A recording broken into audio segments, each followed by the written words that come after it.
Hey, welcome. You ever have that feeling? You look at your bank account and you look at the price of, well, anything, and you just wonder, where is my money going? Why doesn't it stretch as far as it used to? Trust me, we've all been there. In this explainer, we're going to get to the bottom of that mystery, and it all goes back to a story that started over 50 years ago. Okay, so let's just get straight to it, because this is the question on everybody's mind, isn't it? Why does it feel like we're all running on this economic treadmill, working harder just to afford the same things we bought last year? Well, I'm here to tell you it's not your imagination. The reason has a name: inflation. It's why prices go up and why your money buys less and less over time. And this stat just hits you right where you live, doesn't it?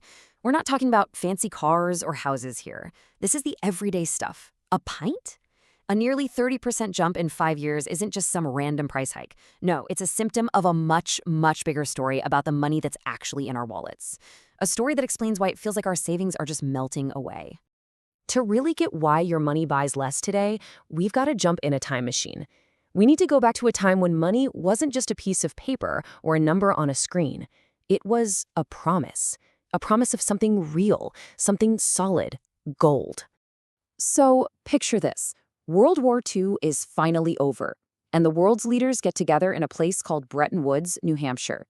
They needed to build a stable global economy out of the rubble. The solution they came up with? Peg every major currency to the US dollar. And the dollar itself? It was anchored to gold. And this was the magic number: $35. For decades, this was the deal, set in stone. If you were, say, the Central Bank of France or Japan, you could take 35 US dollars And exchange it for 1 troy ounce of solid gold. Period. This direct link meant the dollar was literally as good as gold. It gave the whole world this incredible confidence and stability to rebuild. And you know what? It worked like a charm. For about a quarter of a century, this Bretton Woods system was a massive success.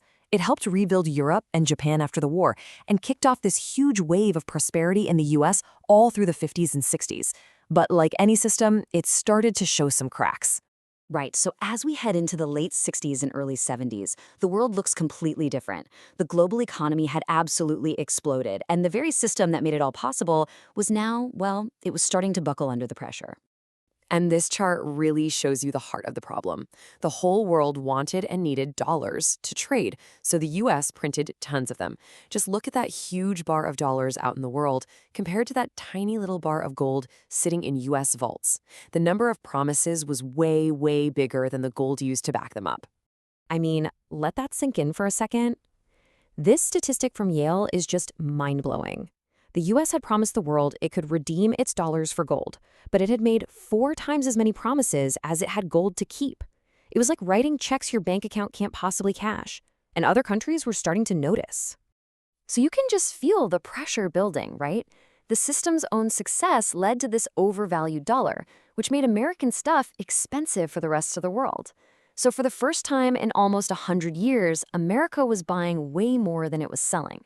A full-blown crisis was on the horizon, and President Nixon knew he had to do something drastic. And that brings us to the main event, a top-secret weekend meeting at the presidential retreat, Camp David. This meeting led to a decision that was so sudden, so unexpected, that it's gone down in history as the Nixon shock. On this particular Sunday night, millions of Americans were settling in to watch the most popular TV show in the country, Bonanza. Suddenly, the show was interrupted. President Nixon came on the air to give a speech that would, in about 15 minutes, completely tear up the economic rulebook for the entire planet. And just like that, everything changed.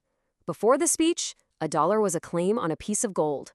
After the speech, a dollar was a claim on, well, a promise from the US government. The fixed exchange rates that had defined the world for decades, gone.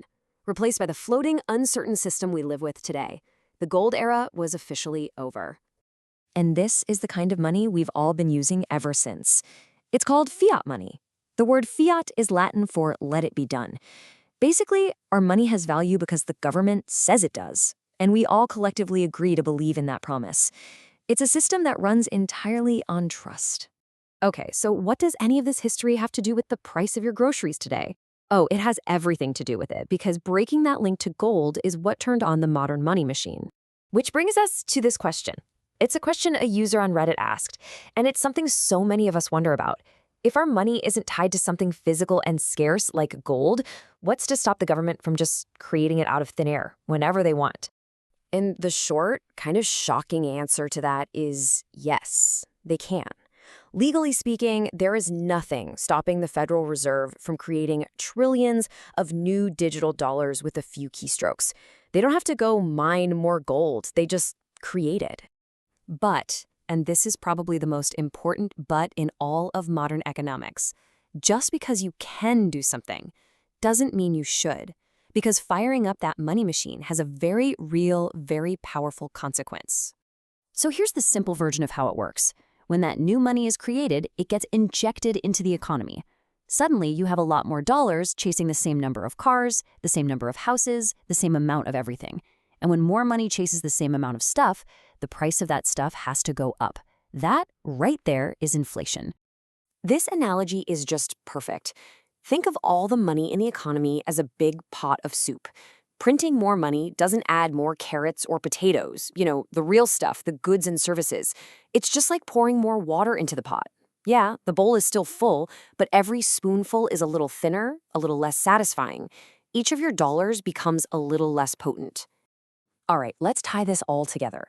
How does a secret meeting back in 1971 have a direct impact on your bank account today, right now? Let's connect the final dots. So here's the bottom line. The system we live in was born on that night in 1971. It gave us fiat money, backed only by trust. And this system allows for the money supply to grow and grow, but the trade-off, the constant side effect, is inflation. It's that silent thief that slowly erodes the value of your savings. It's the reason your beer, your gas, your groceries, everything gets more expensive year after year. And that leaves us right here with a huge question about the future.